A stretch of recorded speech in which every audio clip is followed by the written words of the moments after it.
On an island off the coast of Tanzania are the ruins of a city that was a hub of global trade for centuries, right up until the Europeans showed up and spoiled everything.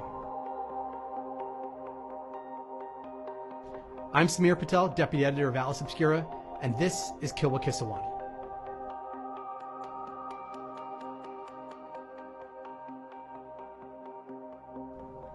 To get to the ruins of Kilwa-Kisawani, you first have to get to the tiny island of Kilwa-Masoko, get a permit, and then head to the dock at the southern end of the island and convince someone who has a boat to take you across. As soon as you wade through the surf to the island, you'll find yourself in the ruins of maybe the greatest city of the Swahili culture.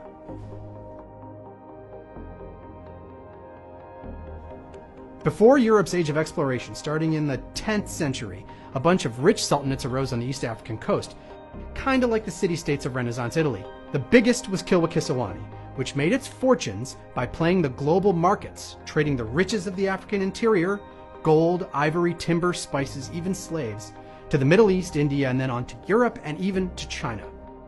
It was even mentioned in John Milton's Paradise Lost as one of the great kingdoms of the earth.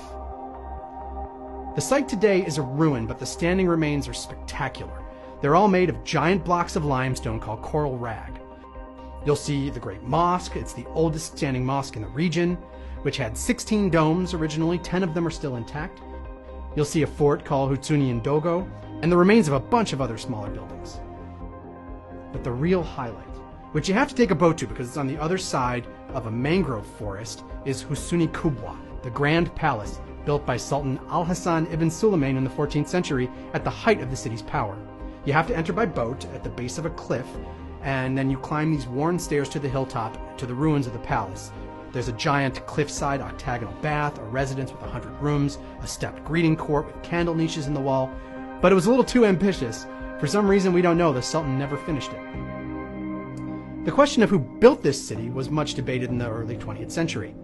Old accounts said it was founded by a Persian prince who bought the island from a local king for cloth, enough cloth to encircle the whole island, and then destroyed the bridge that connected it to the mainland.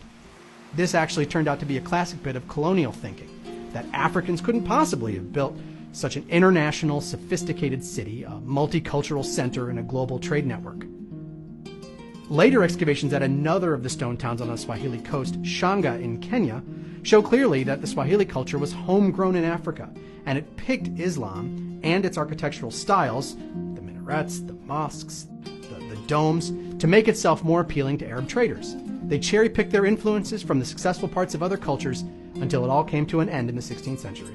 That's when the Portuguese showed up, building forts, demanding tribute, and generally mucking things up. A lot of the stone towns were actually hastily abandoned around this time, and though it's hard to say exactly why, losing control of the trade that made them rich was probably a big part of it.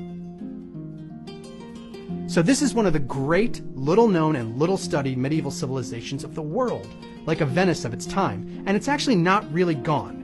There's still nearly 2 million people living on the East African coast who identify as Swahili, and millions more who speak the language.